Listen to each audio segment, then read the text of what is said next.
Hi, Zach Reiser here, and welcome back to another Bass Effects review video. Today I will be getting into the Chase Bliss Audio Thermae. The Thermae is the third analog delay that Chase Bliss has released, and while it can do normal analog delay things incredibly well, what it brings to the table that's quite novel is some pitch shifting capabilities. To be frank, the Thermae is pretty complex and quite confusing when you first start to dig into it, so this video might have quite a bit of explaining, but I'm going to try to show as many audio examples as possible as well. So let's get into this bad boy. As usual, here's my bassist dry tone Dingwall ABZ 6-string on the neck pickup.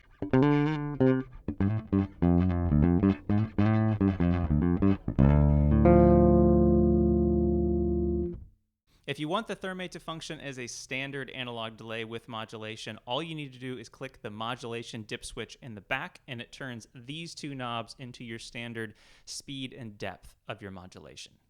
Starting things off, knobs as shown.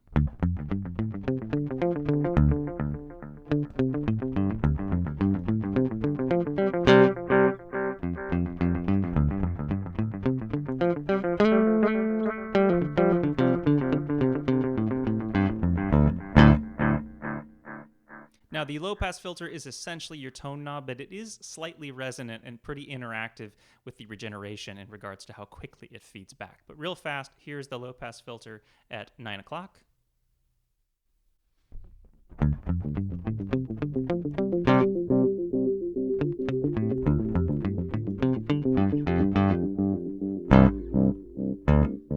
And then low-pass filter at 3 o'clock.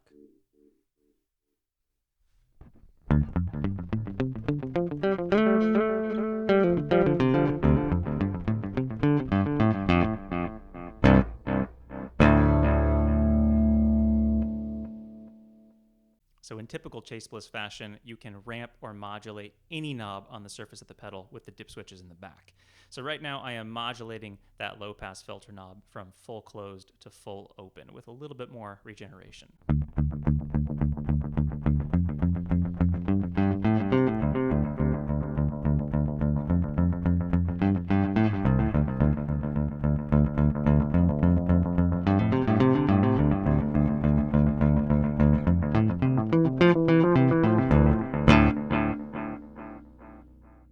So I'm still modulating that low-pass filter. I increased the regeneration a little bit, and now I'm going to run some synth bass, my Boss OC2, into a Titan 2 fuzz pedal. It sounds like this.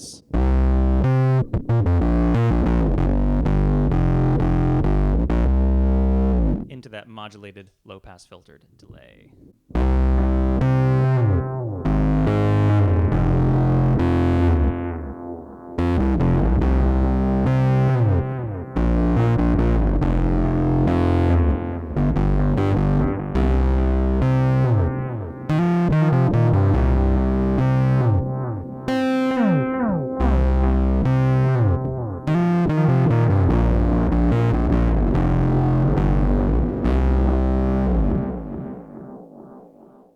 So the modulation on the Thermae is very similar to the modulation section on the tonal recall. You get sine, triangle, and square, speed, and depth, but what it does add here is a bit of randomness if you choose.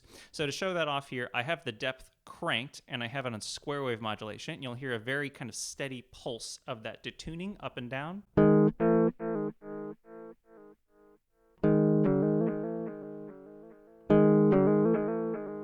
And now if I click this middle switch all the way to the right, I get the most amount of randomness, and you'll hear it's quite a bit less predictable.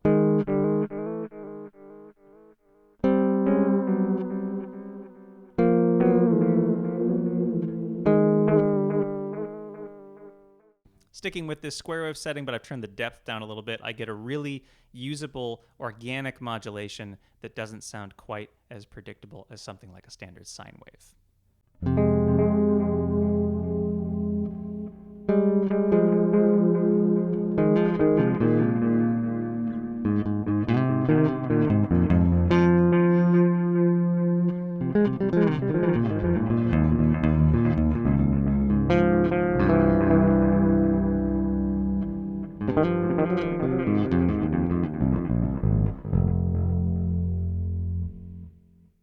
One one other new feature that the Thermae has in the kind of standard delay realm is the ability to overclock the delay. One of my all-time favorite things to be able to do with an analog delay, and very few analog delays allow you to do this. So I can tap in tempos that are way longer than would be standard for those amount of bucket brigade chips, which gives me this awesome, gritty, lo-fi delay sound. So here's the delay as shown, 0 modulation, though I have the modulation turned off. It sounds like this. So already a pretty long delay time, but let's put in something twice that long. And now we're into lo-fi land.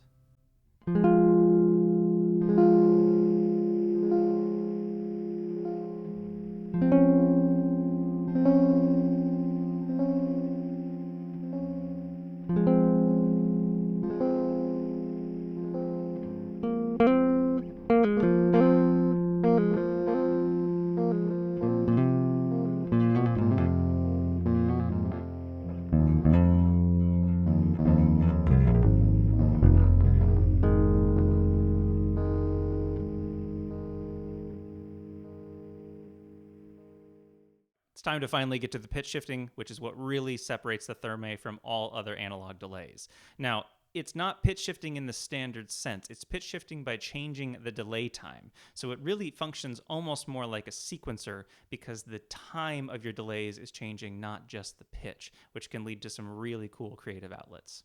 To start off, here's the delay with no pitch shifting. And now I'm going to reach over to this knob and I'm going to turn it up to 1 octave up.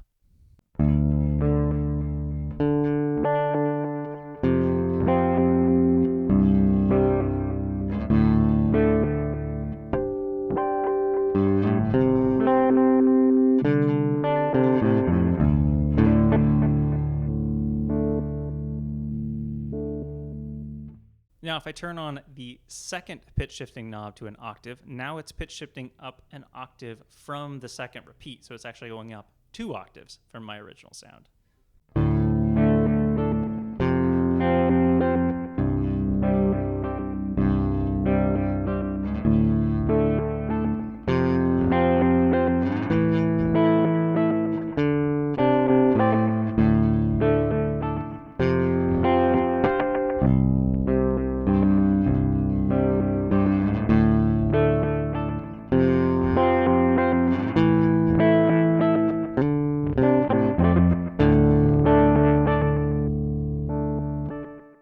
Now, because the pitch shifting is based on delay time modulation, when you change the pitch, it's not only going to change the pitch, it's also going to change the timing of your sequence. So let's change that first integer to a fifth instead of an octave and hear what that does to the pulse of the groove.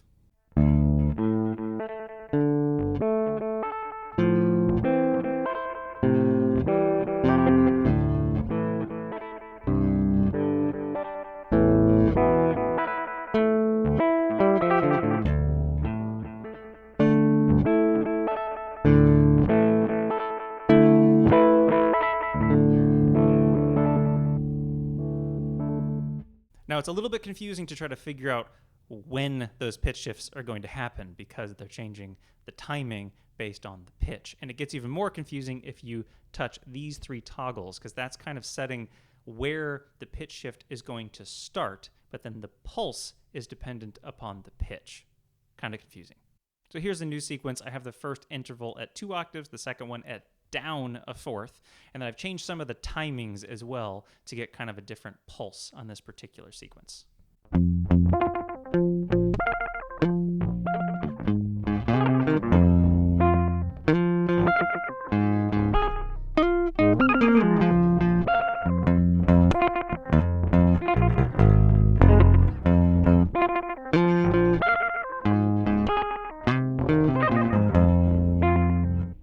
Going back to a simpler sequence with a simpler pulse, I want to show off the glide knob. So here is the sequence as shown. And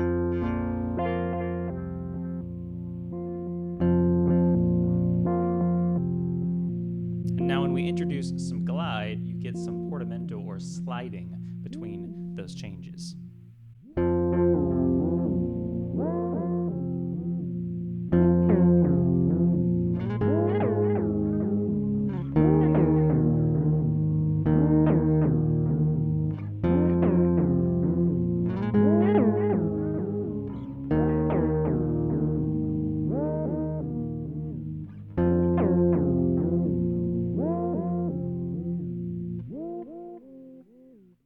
With big glide times, sometimes it doesn't even always get to the pitch that you're trying to make it get to, and it gets pretty weird and wacky.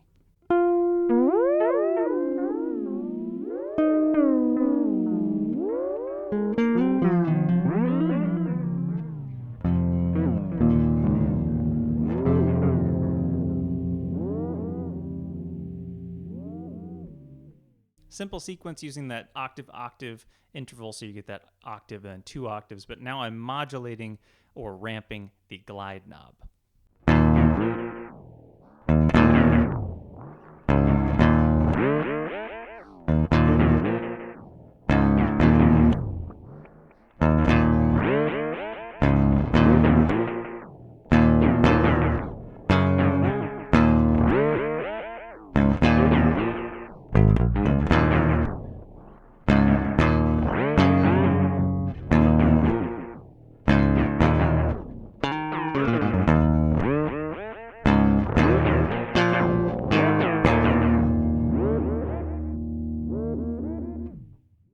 I find the sequencing mode to be a little bit limiting because you're always cycling through those pitches in that particular order with that particular timing. But that's where the step mode comes into play. So clicking on the step dip switch on the back of the Thermae allows me to cycle through the pitches manually using either this tap tempo button or a tap tempo switch plugged in to the tap tempo input, which is what I'm doing here. Now, the really cool thing about this is not only does it give you the control of when the pitch shifting happens, but yet again, that pitch shifting is happening by delay time modulation. So you also essentially have presets controlled of changing the delay time on the fly depending on how you have your intervals set up. So right now I have it set up just on an octave, which yet again is going to be doubling or half timing my delay speed. So I'm going to play a little bit of that here, and every time you hear the delay change, it's me pressing the tap tempo switch on the floor.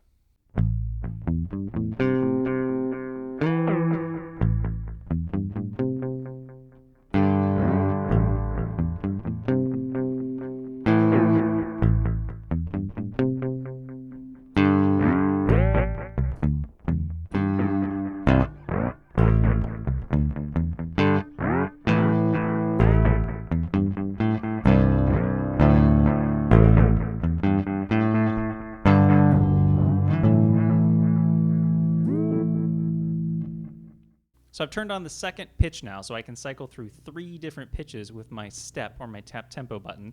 And I'm also using my synth-based sound, which yet again is that Boss OC2 into a Spaceman Titan 2 fuzz pedal. So those 3 intervals sound like this.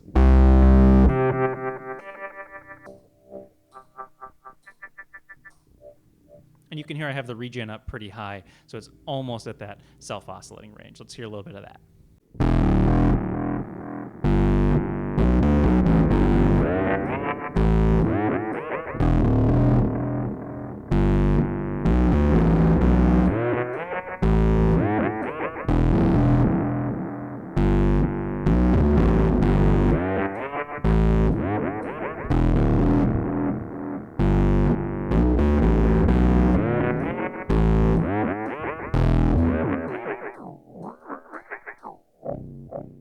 Now, lastly, I want to show, of course, the other amazing thing about all Chase Bliss pedals. You have presets on an analog pedal. So this is one of my presets. It's kind of using a little bit of everything. I have 2 different pitches going on, different rhythms and timings. I have the glide activated, and I'm modulating that low-pass filter for some subtle kind of swooshiness in the back. So it sounds like this.